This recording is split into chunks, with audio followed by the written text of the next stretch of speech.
ආයුබෝවන්. දැව සහ දැව ආරක්ෂණය සම්බන්ධයෙන් අපි කතා කරනකොට අපිට අමතකම කරන්න බැරි කාරණයක් තමයි ඒ සම්බන්ධයෙන් තියෙන ඉංජිනේරු සම්මතයන්. එහෙමත් නැත්නම් අපි විශේෂයෙන් භාවිත කරන EN standards, EN codes. ඉතින් අපි මේ සම්බන්ධයෙන් විශේෂයෙන්ම ලිපි මගින් කතා කළා කලින් පසුගිය වීඩියෝවකින් අපි කතා කරන්න පටන් ගත්තා ආයේ නැවතත්. ඉතින් අපි අදත් බලාපොරොත්තු වෙන්නේ තවත් එවැනි EN ස්ටෑන්ඩඩ් එකක් සම්බන්ධයෙන් යම් කිසි ඒ තියෙන මූලික කරුණු ගැන සාරාංශයක් ඔබ වෙත ඉදිරිපත් කරන්න. මොකද අපි විශ්වාස කරනවා මේ දැනුම ශ්‍රී ලංකේ ඉදිකිරීම ශාස්ත්‍රයට අවශ්‍යයි. මොකද සිංහල භාෂාවෙන් මේ සම්බන්ධයෙන් කතා කරන තැන් සාකච්ඡා කරන තැන් හරි අඩුයි. ඉතින් ඒක නිසාම මේ දැනුම තවමත් අපේ ඉදිකිරීම ශාස්ත්‍රය තුළ අවශ්‍ය තරමට නෑ කියන අත්දැකීම අවබෝධය තමයි අපිට තියෙන්නේ. ඒක නිසා තමයි අපි මේ වගේ වීඩියෝ මාලාවක් කරන්න හිතුවේ. ඉතින් අද අපි කතා කරන්න බලාපොරොත්තු වෙන්නේ EN 335 2013 කියන ඉංජිනේරින් කෝඩ් එක සම්බන්ධයෙන්. මේ EN 335 කියලා කියන්නේ durability of food and wood based products, use classes, definitions, application to solid wood and wood based products කියන මේ ටයිටල් එකෙන් තියෙන EN 335 කෝඩ් එක ගැන තමයි අපි කතා කරන්න බලාපොරොත්තු වෙන්නේ. EN 335 ගැන කතා කරනකොට විශේෂයෙන් මේ සාරාංශය ගත්තාම මේ EN 335න් ඉදිරිපත් කරනවා අපේ දැව යෙදවුම් අපි භාවිතා කරන ස්ථානය භාවිතය අනුව කොටස් 5කට බෙදලා. මේක තමයි ප්‍රධානම අන්තර්ගතය මේ EN 335. එතෙන්ට යන්න කලින් මම ඔබට පැහැදිලි කිරීමක් කළ යුතුයි. මොකද දැව යෙදවුම් ගත්තාම හානිවීම සඳහා මේ දැව යෙදවුම් වල අවදානම හැම විටම එක සමානද? නැහැ. ඒ භාවිතය අනුව ඒ වෙනස් වෙනවා කියලා අපි දකිනවා. බොහෝ විට අපි උදාහරණ විදිහට ගත්තොත් ඔබේ නිවසක හෝ ගොඩනැගිල්ලක ඇතුළක තියෙන දැව ගෙබිමක් ෆ්ලෝරින් එකක් සහ පිටත තියෙන ඩෙක් එකක් ගත්තොත් එහෙම මේ දෙකම හානිවීම සඳහා තියෙන අවදානම එක සමාන නැහැ. ඇතුළත තියෙනවා නම් ඒ අවදානම වෙනස් සහ පිටත තියෙන එකට වඩා අඩුයි. එතකොට අපි තවත් උදාහරණයක් ගත්තොත් ඔබේ පැන්ට්‍රි කබඩ් එකක තියෙන දොරක් සහ ඔබේ නිවසේ එළියේ තියෙන ජනේලයක් ගත්තොත් මේ දෙක හානිවීම සඳහා තියෙන අවදානම සහ බලපෑම වෙනස්. එතකොට පැහැදිලිවම අපිට පැහැදිලි වෙන කාරණයක් අපිට තේරෙන කාරණයක් තමයි මේ යෙදවුම අනුව ඒක පවතින ස්ථානය අනුව හෝ ඒ භාවිතය අනුව දැව හානිවීම වල තියෙන අවදානම වෙනස් වෙනවා. ඉතින් අපි දැව ආරක්ෂණය ගැන කතා කරනකොට අපි දැනගෙන ඉන්න ඕනේ අපි මේ සලකන යෙදවුම ඇප්ලිකේෂන් එක කොයිතරම් හානිවීමේ අවදානමක් තියනවද ඒ සම්බන්ධයෙන් තියෙන ඇනලිසිස් එක මොකක්ද? එතකොට ඒ අවදානම අඩු නම් සහ වැඩි නම් අපි ඒ සඳහා ගත යුතු ක්‍රියාමාර්ග ප්‍රතිකර්ම මොනවද කියන එක අවබෝධ කරගන්න නම් මූලිකවම අපි දැනගෙන ඉන්න ඕනේ මේ හානිවීමේ අවදානම කොයි ආකාරයටද තියෙන්නේ සහ ඒ අවදානමේ ඉන්ටෙන්සිටි එක ඒකේ කොයිතරම් අවදානමක් තියනවද කියන කාරණේ අපි දැනගන්න ඕනේ. ඉතින් ඒක තමයි මේ EN 335 කියන කෝඩ් එකෙන් පැහැදිලි කරන්නේ. මෙතෙන්දී use classes 5කට බෙදලා මේක විග්‍රහ කරනවා. use class 1 ගත්තොත් එහෙම මේක තියෙන්නේ ඇතුළත ස්ථාන ජලයට හෝ ඉර එළියට හෝ කාලගුණික පාරිසරික තත්ත්වවලට නිරාවරණය නොවු.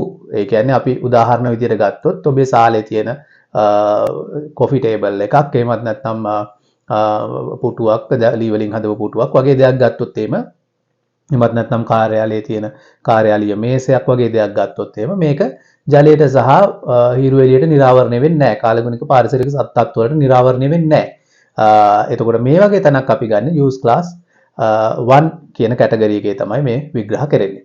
එතකොට දෙවෙනි කැටගරි එක use class 2 වලට අපි ගියාම මේක ඇතුළත ස්ථාන occasionally wetting වෙන්න පුළුවන් තැන්. ඒ කියන්නේ ඉඳලා හිටලා මේකට ජලය එන්න පුළුවන්. හැබැයි මේක හිරු එළියට නිරාවරණය වෙන්නේ නැහැ.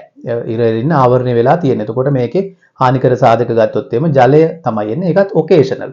අපි උදාහරණයක් විදිහට ගත්තොත් පැන්ට්‍රි කබඩ් එකක දොරක් වගේ ගත්තොත් එimhe මේකට වතුර ටිකක් එහෙන්න පුළුවන් ඉඳලා හිටලා. නමුත් ඒක දිගටම වතුර රැඳී පවතින්නේ නැහැ. මේ වගේ තැනක් අපි ගන්න use class 2 විදියට.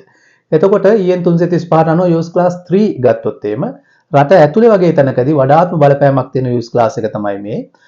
මේක කොටස් දෙකකට බෙදෙනවා. use class 3 වලින් විග්‍රහ කරන්නේ පොළොව මට්ටමින් උඩ above ground level expose වෙච්ච තැන්. ඒ කියන්නේ අපි ගත්තොත් එහෙම එළියේ තියෙන යම් කිසි අපි හිතමු roof top එකක furniture තියෙන්න පුළුවන්. ඒ වගේ මේක තියෙන්නේ පොළවත් එක්ක සම්බන්ධ වෙලා නැහැ. නමුත් සම්පූර්ණයෙන්ම මේ කාලගුණයට දේශගුණික තත්ත්වයන් වලට නිරාවරණය වෙලා තියෙන්නේ. අවුවට වැස්සට නිරාවරණය වෙලා තියෙන්නේ. මෙතෙන්දි මේ කොටස් දෙකකට බෙදෙනවා. එකක් තමයි ෂේඩින් එකක් තියෙන, ආවරණයක් තියෙන සහ නොතියෙන. ආවරණයක් තියෙන කියලා ගත්තාම අපිට ගන්න පුළුවන් අපි එළියේ තියෙන රෙස්ටොරන්ට් එකක් වගේ ගමු. මේකට කැනපි එකක් හරි මොනවා හරි තියෙන්න පුළුවන්. නමුත් මේකට අවුව වැටෙනවා. ජලය එතකොට අපිට තනිකරම වැටුනේ නැති වුණාට ජලයත් එන්න පුළුවන්. හැබැයි ඒකට යම්කිසි ආවරණයක් තියෙනවා. ෂේඩින් එකක් තියෙන තැන. අනිත් එක ෂේඩින් එකක් නැති තැන් ගත්තොත් අපි ගත්තොත් එළියේ තියෙන වුඩන් ඩෙක් එකක්, පූල් ඩෙක් එකක් වගේ, එහෙම නැත්නම් රූෆ් টොප් එකක කවර් එකක් නැති තැනක තියලා තියෙන වුඩන් ෆර්නිචර් වගේ දේවල්. මේක use class 3.2 use class 3 එකේ දෙවනි කොටසට තමයි වැටෙන්නේ. ඉතින් ඒතර ඔබට පේනවා මේ දෙක අතරත් තියෙනවා යම්කිසි වෙනසක් මේ හානි වීමේ අවදානම. ඒතර use class 4 කියලා කියන්නේ පොළොව සමග කෙලින්ම සම්බන්ධ වූ කාලගුණික තත්ත්වයන් වල නිරාවරණය වූ ඇප්ලිකේෂන් එකක්. ඔබ හිතන්න ඔබ ගාඩන් එකේ මොනවා හරි ලී කණුවක් හිටවලා තියෙනවා. එහෙමත් නැත්නම් ගාඩන් ෆර්නිචර් එකක් තියෙනවා කෙලින්ම මේ අපි තියෙන පොළොව මත තියලා තියෙන්නේ. මේක කාලයක් තිස්සේ එතන තියෙන එක. අන්න ඒ වගේ තැනක් වුණොත් මේක වැටෙන්නේ කැටගරි use class 4 එකට. හරි. ඊට පස්සේ අන්තිම එක තමයි use class 5. මේක එන්නේ submerged in salt water. අපි ගත්තොත් අපි මුහුද ආසන්න කලාපයක මුහුදේ හිටවලා තියෙන හරි කලපුවක හරි හිටවලා තියෙන කණුවක්. එහෙමත් නැත්නම් මේ ජලයත් එක්ක හැම වෙලාවෙම සම්බන්ධ වෙන යම්කිසි ඉදිකිරීමක් වගේ දෙයක් ගත්තොත් මේක වැටෙන්නේ use class 5 වලට. එතකොට මේ use class එක වෙනස් වීමත් එක්ක ඔබට තේරෙනවා ඇති මේ දැව හානි සිද්ධ වෙන්න පුළුවන් අවදානම වැඩිවීමක් සහ වෙනස් වීමක් තියෙනවා. ඉතින් මේක තමයි මේ EN 335 කියන කෝඩ් එකෙන් විග්‍රහ කරන්නේ. ඊට අමතරව මේක අඩංගු වෙනවා ජෛව හානි වෙන්න පුළුවන් ක්‍රම සහ කෘමි සතුන් පිළිබඳව විස්තර යම්කිසි ප්‍රමාණයකුත් මේක අඩංගු වෙනවා. ඉතින් දැව ආරක්ෂණය සම්බන්ධයෙන් කටයුතු කරන ඉදිකිරීම් ශාස්ත්‍රයේ ඉංජිනේරුවරුන් වෙන්න පුළුවන්, වාස්තු විද්‍යාඥයින් වෙන්න පුළුවන්, තාක්ෂණික නිලධාරීන් වෙන්න පුළුවන්, එහෙමත් නැත්නම් ශිල්පීන් වෙන්න පුළුවන්. මේ ඔබ හැම දෙනාම දැනගත යුතු කාරණා තමයි මේකේ අඩංගු වෙන්නේ. ඉතින් මේ සම්බන්ධයෙන් තවදුරටත් විස්තර අවශ්‍ය වෙනවා නම් ඔයගලන්ට පුළුවන් මේ ස්ක්‍රීන් එකේ තියෙන දුරකථන අංකයට කතා කරොත් මේ විස්තර ලබා ගන්න. එහෙම නැත්නම් අපිට ඊමේල් කරන්න පුළුවන්. එහෙම නැත්නම් මේ වීඩියෝ එකට කමෙන්ට් එකක් විදියට එකතු කරන්න පුළුවන්. ඉතින් අපි හැම වෙලාවෙම බලාපොරොත්තු වෙන්නේ මේ දැනුම අපේ ඉදිකිරීම් ශාස්ත්‍රයට පුළුවන් තරම් සිංහල භාෂාවෙන් ලබා දෙන්න අපේ උත්සාහය ගන්න. ඉතින් ඒක ආලේපන සන්නාමයක් විදියට තියෙන අපේ ව්‍යාපාරික අරමුණු වලින් ටිකක් එහාට ගිහිල්ලා නිවැරදි දැනුම සමාජගත කරොත් මේ ඉදිකිරීම් ශාස්ත්‍රයට ලබා දුන්නොත් ඔබට අවශ්‍ය නිවැරදි විසඳුම් තෝරගැනීමේදී ඒක පහසුවක් වෙයි. මොකද අද වෙනකොට තියෙන තත්ත්වය මේ වගේ තාක්ෂණික කරුණු ඇගීමකට ලක් වෙන්නේ නැහැ ආලේපන වලදී විශේෂයෙන්. දැව ආලේපන ගත්තොත් එතනින් එහාට ගිහිල්ලා දැව ආරක්ෂණ ආලේපන අපි කතා කරන good protection solutions ගත්තොත් ඉතින් මේ සම්බන්ධ දැනුම භාවිතයට ගැනෙනවා අඩු ඉදිකිරීම් ශාස්ත්‍රය. ඉතින් ඒක නිසා අපි විශ්වාස කරන්නේ මේ අපේ යුතුයකමක් වගකීමක් මේ දැනුම සමාජගත කරන එක. ඉතින් ඒ සඳහා ඔබටත් වගකීමක් තියෙනවා. අපි මේ වීඩියෝ දිගින් දිගටම අපේ YouTube channel එකෙන් Facebook පිටුවෙන් ඉදිරිපත් කරනවා.